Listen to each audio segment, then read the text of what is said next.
Could you ever imagine one moment in your life, as early as your childhood, could freeze you and echo through years to come? Can you imagine that one simple moment can cut out your voice and distance you from yourself? Good morning. My name is Karishma Bajaj, and I'm studying in 8G. I just said 8G. And the principal comes and taps my shoulder and says, continue reading the news. And my hands were shaking because in front of me was an entire assembly of schoolmates, batchmates, friends, teachers, laughing, smirking, hiding themselves behind, because here was somebody who said 8G rather than 8C. After I read the news, I walked back to the choir and my best friend pinched me. I was singing without a voice for the first time ever. And that's where I was disconnected from myself. That was the first time that I could not listen to me and myself. And I started listening to everybody else. Their minds were echoing in my head. I was in the midst of believing that everyone has expectations from me, and it was growing and growing through time. And the louder it grew, the more I wanted to hide into a shell and become a tortoise. But we are humans. We don't have that shell. What is that shell? Social anxiety, introversion, insecurity, inferiority complex, and sometimes even a superiority complex, because we want to hide away. We don't want people to know the real self. And why is that? Because we don't know our real self. We get embroiled and we get inculcated into the culture of expectations of our parents, expectations of our society, of our teachers, where we work. It's all over the place. And then we become empathetic creatures. We believe we are empathetic because empathy says, feel the pain of the shoes another is wearing. But I said, why should I feel the pain of what another wears when I don't even know what my shoe feels like because my feet are too numb? So before you choose empathy, choose intrapathy. Wow. What's intrapathy? I'm sure you all have that question. So in my journey as a psychologist, psychotherapist, mentor, advocate, I was a very empathetic person because, if truth be told, I was always putting in my best foot into the shoes of my clients so that they validate how good I am in my job. I was thriving on validation from others. And then one day, I asked myself, Karishma, what is it that you want to achieve? And that question hit me, and it kept talking about how I want validation from everyone. I want it from my parents, I want it from my clients, I want it from society, I want it from the world, I want to be the world's greatest emotional wellness expert, because I became a creature of other people's expectations and validations. And yet, my friends, very empathetic, because I could cry louder if you were crying, even in whispers. This was my life. And then I came across, in the middle of studying, the theory of multiple intelligences by Howard Gardner, and one of the intelligences is intrapersonal intelligence. And according to him, intrapersonal intelligence is the ability to have a communication and understand yourself in order to solve problems and nurture your greatness. And that's where I go back to intrapathy. That came to me. I said there's sympathy that says, feeling sorry for somebody. Apathy says, let's ignore the world. Empathy says, let's wear their shoes. Intrapathy says, wear your own shoes. Get to know yourself, because you are the most important person in the moment. And then can you contribute to everyone's lives? Otherwise, you are a hypocrite.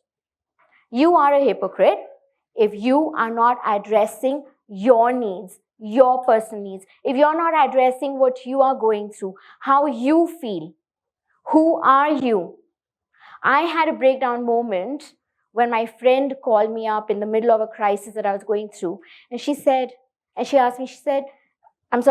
me, Karishma, what makes you happy? And I said, I'll be the happiest once my dad is out of this hospital, my sister's married, this is happening. And she's like, wait. That's what everyone else needs to achieve. What about you? And I slumped on that chair and I wept, because it was the first time that I realized I don't even know what makes me happy. And I wonder, do you all know what makes you all happy? Have you all ever asked yourselves that? The greatest purpose of life is first living your life. It's first empathizing with yourself. It's first intrapathy. It's first understanding, knowing, and crafting the best you. Because if you nourish yourself, then you can nourish your world. If you are malnourished, how can you go and feed others? How can you feed anyone? So if you want to be the real you and you want to be really authentic, then come down to first know you, understand yourself, and craft the best version of you. Yes, I understand there'll be barriers to this, plenty of barriers, because we are nurtured in environments where we are told who to be, how to be, what to do, what not to do, and we are churning in that. It's so noisy in this head when we have to think of, what about me? But that's what we have to do. We have to communicate with ourselves and communicate with people, our realities. Have the courage to come out and say, I'm sorry, but I'm not feeling good about this. Please help me. I'm not feeling good about this. Have the courage to be not okay. It takes a lot of courage to accept that I'm not okay. So then it is okay to not be okay. The internal narrative. Just because your parents have expected more from you, it doesn't mean that if you've not achieved it, I'm careless, I'm silly, oh, how could I do this? How could I say HG in front of the entire school? What a fool, I should keep myself shut. That's the internal narrative that we develop over time, just because we have seen ourselves from their perspective, but not recognize ourselves from our own perspective. So we can overcome that barrier too.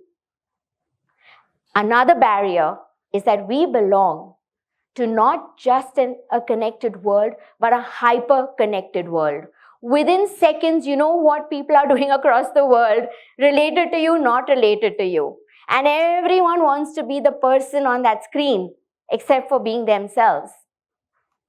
So my friends, digital detox is great, so that you can disconnect from the world out there on your screens to connect with yourself.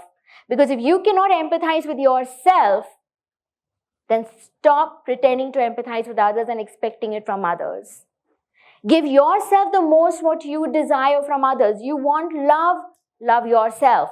You want validation, validate yourself. You want understanding, understand yourself. It all begins with the self and it extends to others. How do you do this? There are so many techniques. Meditate, mindfulness. In fact, I say don't practice mindfulness.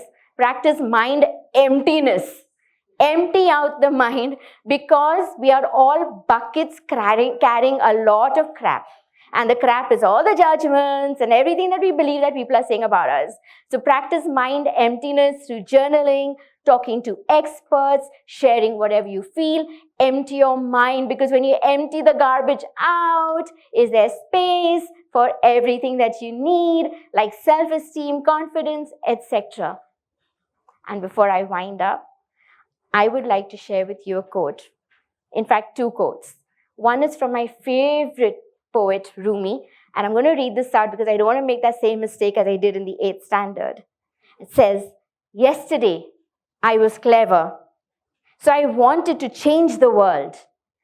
Today, I am wise, so I am changing myself." And another beautiful quote by Lao Tzu, "Knowing others is intelligence. Knowing yourself is true wisdom. Mastering others is strength, and mastering yourself is superpower." So my dear friends, I request you today, spend 5 minutes with yourself and ask yourself, who am I? Who am I without these roles and titles? And what is it that truly makes me happy? And build that relationship with yourself to become an empathetic citizen of this hyper-connected world. Because that is the bridge we really need to create for ourselves and our world. Thank you so much.